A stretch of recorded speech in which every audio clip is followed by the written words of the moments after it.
프랑스의 에릭 하네조 감독이 연출한 영화 미친 개들. 이탈리아 호러 거장 마리오 바바의 1974년 동명 작품의 리메이크인 이 영화는 제가 보장하는데 보고 난 뒤 모두가 입이 벌어질 것입니다. 네, 그것은 제가 절대로 스포일 해드릴 수 없는 굉장히 중요한 극적 요소가 있기 때문인데요.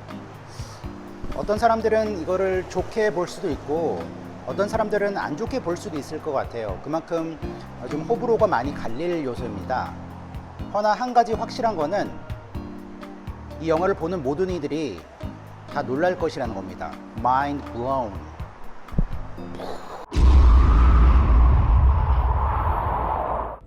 기본 줄거리는 다음과 같습니다.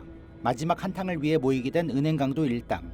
미리 짜놓은 계획하에 은행을 털고 탈주하던 중 거리 총격전이 벌어지면서 의도치 않은 사상자가 발생합니다.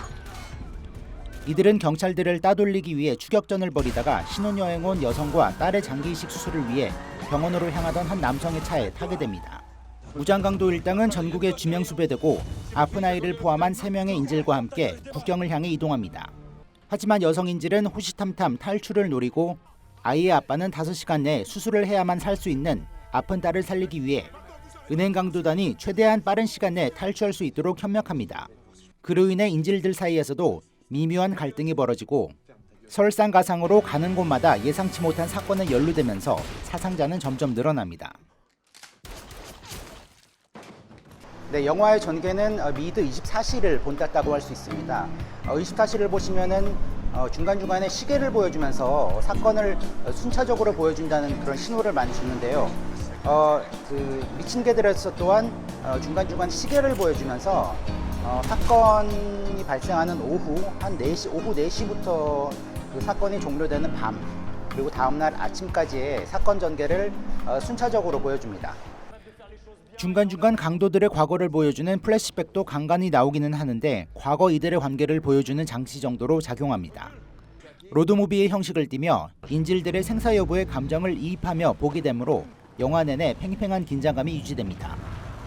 3명의 강도들은 각자의 독특한 성격을 보여주는데 리더인 사브리는 일당을 나라 밖까지 이끌어야 한다는 책임감을 보여주며 행동대장격인 빈센트는 사이코패스 성향과 함께 도주 중 음주와 대마초에 여성 인질에게 치근덕거리는 등 어디로 튈 줄 모르는 돌출 캐릭터로 멤버 중 공포와 거북함을 담당합니다.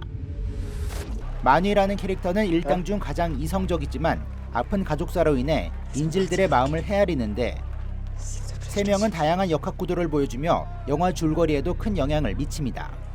네, 주인공격인 아픈 아이의 아버지는 프랑스 배우 램버트 윌슨이 연기합니다. 근데 프랑스 사람이기 때문에 랑베르일 수 있겠군요.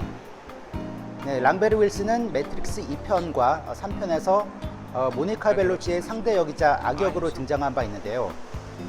이 영화에서는 아픈 딸을 살리기 위해 악당들의 말을 고분고분 따르면서 동시에 침착함을 유지하는 침착한 부모의 그런 이중적인 심리를 잘 묘사한다고 평가됩니다. 초반 총격 및 도주 장면은 마치 할리우드 영화, 특히 마이클 만의 히트나 배트맨 다크나이트의 분위기가 많이 연상되는데요. 참고로 이 영화에서 경찰은 전혀 하는 것이 없습니다. 무능하다 못해 존재감 자체가 없습니다. 설정 자체가 그런 영화이지만 이는 좀 저 개인적으로는 아쉬운 대목이긴 합니다.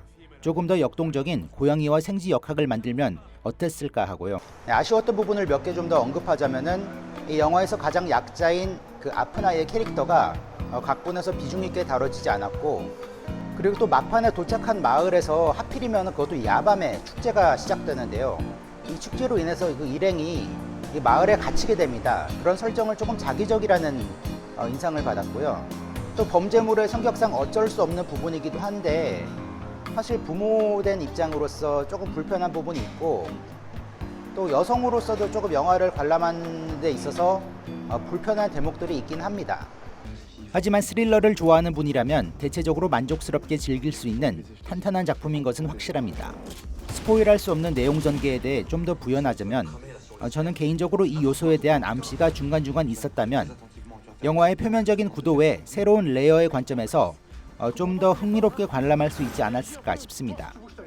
하지만 이는 돌려 말하자면 영화를 최소 한 번은 더 보고 싶게 만들어지는 요소로 장점이라면 장점이라고도 할 수 있겠습니다. 마치 식스센스처럼 말이죠.